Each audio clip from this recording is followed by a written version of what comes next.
Hello everyone, welcome to our channel Carwalk stock market. मैं हूं आपकी दोस्त नीलम शर्मा। आज के इस वीडियो में हम लोग देखने वाले हैं JBM ऑटो लिमिटेड के Q1 FY25 के नंबर्स। ठीक है, तो हम लोग कंपेयर करेंगे प्रीवियस ईयर के सेम क्वार्टर से एंड प्रीवियस क्वार्टर से। तो कंपनी ने कैसा परफॉर्म किया है वो चीज़ें देखेंगे। इसके अलावा हम लोग कंपनी का टेक्निकल एनालिसिस करेंगे। टेक्निकल एनालिसिस में हम लोग देखेंगे कि मार्केट का रिएक्शन कैसा है इसका Q1 FY25 के नंबर आने के बाद। ठीक है, उसके बाद में हम लोग कंपनी का शेयर होल्डिंग पैटर्न भी देख लेंगे कि कितने शेयर होल्डिंग पैटर्न में चेंजेस आए हैं। ठीक है, तो अभी हम लोग स्टार्ट करते हैं कंपनी का Q1 FY25 के नंबर्स देखना स्टार्ट करते हैं। ये है JBM ऑटो लिमिटेड। ठीक है, ये जो नंबर है ये स्टैंड अलोन एंड कंसोलिडेटेड दोनों नंबर है। यहाँ पे हम लोग देखेंगे कंसोलिडेटेड है और यहाँ पे स्टैंड अलोन है, और ये जो भी नंबर है वो करोर्स में दिया गया है। कंपनी का टोटल इनकम देख लेंगे। टोटल इनकम में क्या क्या आता है, revenue from operation and other income, ये दोनों को मिला के आता है कंपनी का टोटल इनकम। तो ये स्टैंड अलोन भी देख लेंगे हम लोग, कंसोलिडेटेड दोनों देख लेंगे। ठीक है, तो यहाँ पे टोटल इनकम देखेंगे 1063 करोड़ का यहाँ पे है। ठीक है, तो पहले कितना था 1339, और अभी कम हो गया है। तो प्रीवियस क्वार्टर से हमने कंपेयर किया, क्या होता है इसमें नंबर कम आया है। लेकिन प्रीवियस ईयर से कंपेयर करेंगे, प्रीवियस ईयर के सेम क्वार्टर यानी कि जून 23 से, ठीक है 30 जून 23 से कंपेयर करेंगे तो कैसा है नंबर, बहुत ही अच्छा नंबर है। तो ईयर ऑन ईयर कंपनी का टोटल इनकम इंक्रीज हो गया है। ठीक है, देन हम लोग यहाँ पे कंसोलिडेटेड में देखेंगे। तो यहाँ पे अब देखो 1153 करोड़ का है, प्रीवियसली कितना था 1490 करोड़ का, और प्रीवियस ईयर के सेम क्वार्टर में 950। तो इसमें भी सेम है, प्रीवियस ईयर के सेम क्वार्टर से कंपेयर करेंगे तो नंबर अच्छे हैं, प्रीवियस क्वार्टर से कंपेयर करेंगे तो नंबर यहाँ पे डाउन हुआ है। तो कंसोलिडेटेड एंड स्टैंड अलोन दोनों में भी टोटल इनकम प्रीवियस क्वार्टर से कंपेयर करेंगे तो कम हुआ है। एक्सपेंसेस, अभी कंपनी ने इतना टोटल इनकम जनरेट करने के लिए कितना खर्चा किया है, तो यहाँ पे हम लोग देख सकते हैं। यहाँ पे टोटल एक्सपेंसेस यानी कंपनी ने कितना खर्चा किया है, तो 1018 करोड़ का है यहाँ पे, और कितना कमाया है कंपनी ने 1063। तो बहुत ही ज़्यादा कंपनी के एक्सपेंसेस है यहाँ पे, लेकिन प्रीवियस क्वार्टर से कंपेयर करेंगे तो यहाँ पे एक्सपेंसेस कम है। सिमिलरली कंसोलिडेटेड में भी देख लेंगे तो एक्सपेंसेस इसके ज़्यादा है, एंड पहले और भी ज़्यादा था लेकिन अभी कम हुआ है क्योंकि टोटल इनकम ही कंपनी की कम हो गई है। टैक्स कंपनी को कितना भरना पड़ा है, लेकिन उसके पहले प्रॉफिट बिफोर टैक्स देख लेंगे हम लोग, ये वाला। तो ठीक है, यहाँ पे 5 और 6 यानी ये और ये दोनों मिला के यहाँ पे प्रॉफिट बिफोर टैक्स है। तो कितने का प्रॉफिट बिफोर टैक्स है 45 करोड़ का, पहले कितना था 12 करोड़ का था, और उसके पहले 26 करोड़ का। तो कंपनी का जो भी प्रॉफिट बिफोर टैक्स है वो बहुत ही अच्छे से इंक्रीज हुआ है। यहाँ पे आप देख सकते हो प्रीवियस क्वार्टर से भी ज़्यादा इंक्रीज हुआ है, एंड प्रीवियस ईयर के सेम क्वार्टर से भी कंपनी का प्रॉफिट बिफोर टैक्स ज़्यादा है। अभी सिमिलरली हम लोग यहाँ पे कंसोलिडेटेड में देख लेंगे तो 45 करोड़ का है, पहले 81 का था। कंपनी का कम हो गया है क्वार्टर ऑन क्वार्टर। ठीक है, प्रीवियस क्वार्टर के हिसाब से ये कंपनी का अभी कम हुआ है, एंड पहले कितना था 38 करोड़ का, यानी कि प्रीवियस ईयर के सेम क्वार्टर से हमने कंपेयर किया तो यहाँ पे नंबर इसके अच्छे हैं प्रॉफिट बिफोर टैक्स में। कंपनी को कितना टैक्स भरना पड़ रहा है ये हम लोग देखेंगे। तो टैक्स एक्सपेंसेस यहाँ पे 11 करोड़ का है, पहले 2 का था और उसके पहले 6 का था। तो कंपनी का टैक्स भी बढ़ गया है, और यहाँ पे भी हम लोग कंसोलिडेटेड में भी देखेंगे तो 11 करोड़ का है, पहले 19 का था। तो टैक्स अभी कम हो गया है प्रीवियस क्वार्टर के हिसाब से, एंड प्रीवियस ईयर के इससे देखेंगे तो ज़्यादा है कंपनी का टैक्स। फिर उसके बाद में कंपनी का अभी यहाँ पे प्रॉफिट बिफोर टैक्स में से टैक्स एक्सपेंसेस अगर हम लोग माइनस कर देंगे तो क्या बचता है, net profit for the period after tax. ठीक है, तो कितना हुआ अभी 33 करोड़ का हो गया है, पहले कितना था 10 करोड़ का था। ये स्टैंड अलोन का हम लोग देख रहे हैं, और उसके पहले 19। तो यहाँ पे हम लोग देखेंगे तो नेट प्रॉफिट जो है कंपनी की प्रीवियस क्वार्टर के हिसाब से एंड प्रीवियस ईयर के सेम क्वार्टर के हिसाब से इंक्रीज हुई है। तो कंपनी का नेट प्रॉफिट बहुत ही अच्छा जनरेट किया है। एंड यहाँ पे कंसोलिडेटेड रिपोर्ट में देख लेंगे तो 33 करोड़ का है, पहले 62 करोड़ का था, उसके पहले 30 करोड़ का। ठीक है, तो आप देख रहे हो प्रीवियस क्वार्टर से कंपेयर करेंगे तो यहाँ पे इसका जो नंबर है प्रॉफिट आफ्टर टैक्स कम हो गया है, एंड प्रीवियस ईयर के सेम क्वार्टर से कंपेयर करेंगे तो ये नंबर इंक्रीज हुआ है। ठीक है, तो कंसोलिडेटेड में अगर हम लोग देखते हैं तो ईयर ऑन ईयर कंपेयर करेंगे तो कंपनी ने परफॉर्म किया है। फिर यहाँ पे हम लोग देख लेंगे कंपनी का total comprehensive income for the period. तो यहाँ पे भी ये इंक्रीज हो गया है, 33 करोड़ का हो गया है। एंड कंसोलिडेटेड में भी देखेंगे तो 33 करोड़ का ही है, लेकिन प्रीवियस क्वार्टर से कंपेयर करेंगे तो इनके जो ये नंबर है टोटल कॉम्प्रिहेंसिव इनकम ये भी कम है, लेकिन प्रीवियस ईयर के सेम क्वार्टर से कंपेयर करेंगे तो नंबर काफ़ी अच्छे हैं। अब हम लोग कंपनी का बेसिक एंड डाइल्यूटेड ईपीएस देख लेंगे। तो ईपीएस 2.87 का हो गया है स्टैंड अलोन में, पहले कम था, प्रीवियस इसमें देखेंगे तो कम था, उसके पहले भी कम था। अब कंसोलिडेटेड में देखेंगे तो 2 हो गया है, 2.82 का हो गया है ईपीएस, एंड पहले 4.71 का था।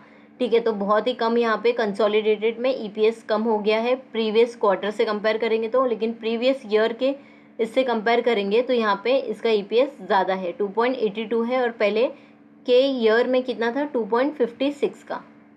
तो अभी तक हम लोग ने ये कंपनी का Q1 रिजल्ट देखा। कंपनी का नंबर कैसा है, क्वार्टर ऑन क्वार्टर कंपनी का नंबर अच्छा नहीं आया है, लेकिन प्रीवियस ईयर के सेम क्वार्टर से कंपेयर करेंगे तो कंपनी ने परफॉर्म किया है। तो कंपनी को अगर कंपनी ये क्वार्टर में भी अच्छा परफॉर्म करती थी तो शायद से इसका मार्केट रिएक्शन अच्छा आता था। तो अभी हम लोग आगे चल के देखेंगे कि कंपनी ने कैसे रिएक्ट किया है, उसका टेक्निकल एनालिसिस देखेंगे।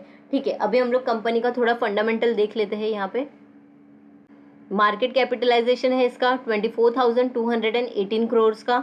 करंट प्राइस है इसकी जब ये रिकॉर्ड हो रहा है 2047 का है। इसका लो बनाया था 1113 का, और हाई बनाया है इसने 2428 का। स्टॉक का पीई है 133 का, बुक वैल्यू है 98 का। ठीक है, तो ये भी काफ़ी डिसेंट है। ROCE देखेंगे तो 14.6% का है, ROE 16.3% का है, ये भी बहुत डिसेंट नंबर है। फेस वैल्यू इसकी 2 है, कोई प्लेज होल्डिंग नहीं है इसमें। अगर हम लोग इसका करंट रेशियो देखेंगे तो ठीक ठाक है, इसका करंट रेशियो 0.93 का, और क्विक रेशियो है 0.67 का। सबसे इम्पॉर्टेंट चीज़ इसका हम लोग क्वार्टरली सेल्स देखेंगे तो 21% का है, जो कि बहुत ही अच्छा नंबर है क्वार्टरली सेल्स। एंड यहाँ पे क्वार्टरली प्रॉफिट देखेंगे तो 10% का है। ठीक है, तो यहाँ पे प्रॉफिट जनरेट होने के लिए टाइम लगता है, क्योंकि सेल्स मिलने के बाद में उसको प्रोडक्शन में लाने के लिए टाइम मिलता है। इसके लिए जो उसकी प्रॉफिटेबिलिटी है तुरंत उसी क्वार्टर में नहीं दिखती है हमें, मे बी नेक्स्ट क्वार्टर में उसकी प्रॉफिटेबिलिटी ज़्यादा हमें दिख के आती है। प्रॉफिट ग्रोथ देखेंगे तो 41.4% का है, और यहाँ पे ये ट्रेलिंग 12 मंथ का है। और सेल्स ग्रोथ भी देखेंगे तो 32.2% का है, जो कि बहुत ही अच्छा नंबर है ये। ठीक है, ईवी एबिडा देखेंगे तो 41.3 का है, पीजी रेशियो है 10.5 का। यहाँ पे प्रॉफिट एंड लॉस देख लेंगे हम लोग। तो सेल्स देखेंगे हम लोग तो कितना बनाया है इसने, ये है ट्रेलिंग 12 मंथ का। ठीक है, तो अभी तक का जितना भी यहाँ पे सेल्स है वो ये नंबर है, 5208 का है, पहले 5000 का था। ठीक है, तो ये पूरे साल का है। ठीक है, और ये अभी सिर्फ एक क्वार्टर का है। तो कंपनी के पास जो सेल्स है बहुत ही अच्छा है, यहाँ पे 5208 करोड़ का। एक्सपेंसेस भी कंपनी के उस अकॉर्डिंग ही इंक्रीज होते जा रहे हैं। एंड फिर ऑपरेटिंग प्रॉफिट 599 का है, पहले के कंपैरिजन में ये भी इंक्रीज हो गया है। ऑपरेटिंग प्रॉफिट मार्जिन परसेंटेज 12% का है, ये भी काफ़ी डिसेंट है।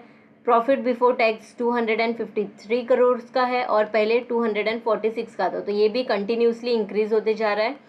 देन यहाँ पे नेट प्रॉफिट देख लेंगे हम लोग। तो नेट प्रॉफिट भी कंटिन्यूसली कंपनी का इंक्रीज होते जा रहा है। आप देख सकते हो यहाँ पे अभी हो गया है 197 का। शेयर होल्डिंग पैटर्न देख लेंगे कंपनी का। तो यहाँ पे थोड़े से चेंजेस है शेयर होल्डिंग पैटर्न में। जून 2024 का भी डेटा यहाँ पे अपडेट हो गया है। तो प्रोमोटर का होल्डिंग देख लेंगे 67.53 का है, जो कि बहुत ही अच्छा परसेंटेज है ये, और प्रमोटर्स के पास ही ज़्यादातर इनका स्टेक है। फिर यहाँ पे हम लोग FI का होल्डिंग देखेंगे तो 3.30 का है। तो FI ने अपना थोड़ा सा होल्डिंग यहाँ पे कम किया है, एंड DI ने यहाँ पे आप देखोगे तो थोड़ा सा कम किया है। और बाकी यहाँ पे आप देखोगे पब्लिक का होल्डिंग 29.12% का है, और पहले 29.9% का था। ठीक है, तो यहाँ पे थोड़ा सा इंक्रीज हो गया है। तो ये था कंपनी का फंडामेंटल एनालिसिस देख लिया हम लोग ने, बेसिक फंडामेंटल एनालिसिस देख लिया। अभी हम लोग कंपनी का टेक्निकल एनालिसिस देखेंगे। उसमें हम लोग डेली, वीकली, मंथली चार्ट देखेंगे, और उसका ट्रेंड देखेंगे कंपनी ने कैसे परफॉर्म किया है, और रिजल्ट आने के बाद में मार्केट का जो भी रिएक्शन था वो कैसा है, मार्केट को ये नंबर अच्छे लगे नहीं लगे, वो सारी चीज़ें हम लोग देखेंगे। तो ये है JBM ऑटो का टेक्निकल एनालिसिस। ये डेली चार्ट है इसका। अगर आप देखोगे तो इसका ट्रेंड कैसा है, ये एक स्टॉक कंटिन्यूसली अप ट्रेंड में ही है। ठीक है, कंटिन्यूसली अप ट्रेंड में है, इसने बहुत ही अच्छा रिटर्न्स बना के दिया है। इन्वेस्टर्स को। यहाँ पे आप देख सकते हो, यहाँ पे काफ़ी टाइम तक कंसोलिडेट किया था एंड अभी यहाँ पे भी कंसोलिडेट ही कर रहा है यहाँ पे, ठीक है। अब ये रिजल्ट आने के बाद में, मतलब आज के दिन ये रिजल्ट आया और उसके बाद में बहुत ही बड़ा रेड कैंडल बनाया है। ये क्यों बनाया इसने रेड कैंडल? क्योंकि कंपनी ने क्वार्टर ऑन क्वार्टर अगर कंपेयर करते हैं तो कंपनी ने अच्छा परफॉर्म नहीं किया है, मतलब जो उनका जो एक्सपेक्टेड रिजल्ट था वैसा नहीं आया है, जिसकी वजह से मार्केट को ये नंबर अच्छे नहीं लगे और इसके लिए इसमें थोड़ी सी सेलिंग चालू हो गई थी, ठीक है। फंडामेंटली कंपनी बहुत ही स्ट्रांग है, कंपनी के पास ऑर्डर बुक भी काफ़ी अच्छी है और कंपनी के पास जो सेल्स कंटिन्यूसली आते जा रहे हैं, प्रॉफिटेबिलिटी जनरेट होते जा रही है, ठीक है। तो मे भी नेक्स्ट क्वार्टर में कंपनी और भी अच्छे से परफॉर्म कर सकती है। लोग यहाँ पे देखेंगे, यहाँ पे कंपनी का एक रेजिस्टेंस था, यहाँ पे भी रेजिस्टेंस था, ठीक है। और उसी लेवल पे अभी कंपनी यहाँ पे इसका स्टॉक देखिए, प्राइस यहाँ पे आया है, ठीक है। तो ये इसका स्ट्रॉन्ग एक रेजिस्टेंस बन गया था जिसको उसने ब्रेक करके ऊपर तो गया है, लेकिन अभी उसको ये वाला चीज़ ब्रेक करना पड़ेगा तब जाके ये ऊपर जाएगा, ठीक है। कैसा है कि मार्केट अभी ऑल टाइम हाई के इधर चल रहा है, तो बहुत सारे लोगों को डर है कि कुछ कोई बैड न्यूज़ आ जाए या फिर मार्केट क्रैश ना हो जाए, इसके लिए यहाँ पे थोड़ा सा सेफ बाइंग कर रहे हैं। आप यहाँ पे देखोगे, यहाँ पे थोड़ी सी प्रॉफिट बुकिंग हुई है और देख सकते हो कंटिन्यूसली डाउन ट्रेंड में ही था एंड फिर यहाँ पे थोड़ा सा इम्प्रूव हुआ था एंड वापस से नंबर खराब आने की वजह से यहाँ पे और सेलिंग चालू हो गई थी, ठीक है। तो ये कंपनी बहुत अच्छी है, लॉन्ग टर्म के लिए तो बहुत ही अच्छी शानदार कंपनी है। आपको डिस्क्लेमर देना चाहूँगी, ये वीडियो सिर्फ और सिर्फ एजुकेशनल पर्पस के लिए है। ये वीडियो का पर्पस सिर्फ इतना ही है कि Q1 के नंबर्स कैसे आए हैं, कंपनी ने कैसे परफॉर्म किया है प्रीवियस क्वार्टर के अकॉर्डिंग या फिर प्रीवियस ईयर के सेम क्वार्टर के हिसाब से कंपनी का रिजल्ट कैसा आया है, वो कंपनी का शेयर होल्डिंग पैटर्न में क्या डिफरेंस है और टेक्निकल चार्ट में क्या चीज़ें दिख के आ रही है, ठीक है। तो ये वीडियो को आप ध्यान से देखिए, समझिए और फिर अगर आपको ये कंपनी का बिजनेस अच्छा लगता है और ये कंपनी आपको लगता है कि आगे ग्रो कर सकती है तो ही जाके इसमें इन्वेस्ट कीजिए। स्ट्रॉन्ग सपोर्ट हो सकता है ये वाला ज़्यादातर, क्योंकि यहाँ पे ही वो कंसोलिडेट कर रहा है कंटिन्यूसली। लेकिन आप एक चीज़ नोटिस करोगे कि ये कंसोलिडेट भले ही कर रहा है लेकिन ये अप ट्रेंड में कंसोलिडेट कर रहा है। लेकिन अभी क्या हुआ है कि इसने इसका ये जो सपोर्ट था, ये वाला जो सपोर्ट था, ये यहाँ पे आके टच करके फिर ऊपर गया था, ठीक है। तो हो सकता है कि ये वाला सपोर्ट भी तोड़ दे ये और फिर इधर पे आ जाए 1800 के लेवल पे, ठीक है। या फिर ऐसा भी हो सकता है कि कुछ अच्छा न्यूज़ आ जाए और फिर ये यहाँ पे ये वाला सपोर्ट, ये वाला जो रेजिस्टेंस है इसको ब्रेक कर दे, ठीक है। तो कुछ भी हो सकता है मार्केट में, अभी मार्केट ऑल टाइम हाई पे चल रहा है। कोई भी एक छोटी से छोटी न्यूज़ भी आएगी तो करेक्शन होने के बहुत ज़्यादा चांसेस हो सकते हैं। इसके लिए अपना पूरा पैसा मत लगाइएगा, जस्ट आपके सेफ्टी के लिए मैं बता रही हूँ कि पूरा पैसा मत लगाइएगा। सेफ आप देखिए, समझिए और आराम से उसमें मॉनिटर करके फिर डिसीजन लीजिए। कोई घाई नहीं है, आराम से रिलैक्स हो जाइए और फिर सोचिए कि इसको आपको कितने टाइम तक रखना है।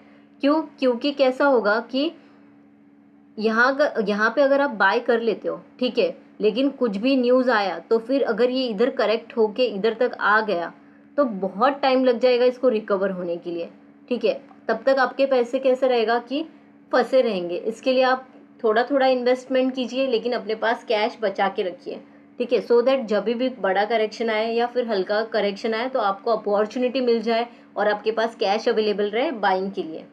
यहाँ पे वीकली चार्ट देख लेंगे, तो वीकली चार्ट भी देखोगे आप तो बहुत ही अच्छे से कंपनी ने यहाँ पे आप देख रहे हो, बहुत ही अच्छे से यहाँ पे अप ट्रेंड बना के दिए, देख रहे हो आप, बहुत ही अच्छे से अप ट्रेंड बना के दिया है एंड यहाँ पे वो कंटिन्यूसली इधर ही घूम रहा है, ठीक है।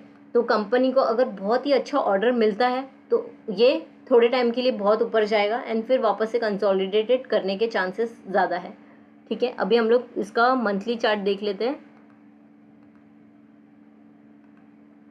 ये इसका मंथली चार्ट है।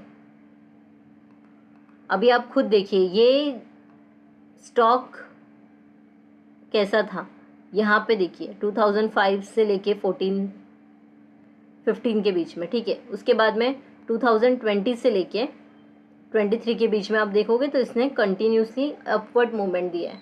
क्यों? क्योंकि ये इलेक्ट्रिक बसेस बनाना चालू कर दिया था और बहुत ही अच्छे से ऑर्डर बुक इनको मिल रही थी ऑर्डर्स मिले थे उसको अच्छे से डिलीवर भी किया है ऑन टाइम, जिस वजह से इसको कंटिन्यूसली और भी ऑर्डर मिल रही है। ठीक है, तो आपको ये वीडियो कैसा लगा है, ये कंपनी आपको कैसी लगती है, प्लीज़ मुझे कमेंट करके बताइए। ये वीडियो अगर आपको इन्फॉर्मेटिव लगा है तो प्लीज़ वीडियो को लाइक कीजिए। चैनल को अभी तक सब्सक्राइब नहीं किया है तो प्लीज़ सब्सक्राइब कर लीजिए, बेल आइकन पे क्लिक कर लीजिए सो दैट वीडियो की सारी नोटिफिकेशन आपको टाइम पे मिलते रहे। Thank you for watching this video. मिलते हैं अगले वीडियो में।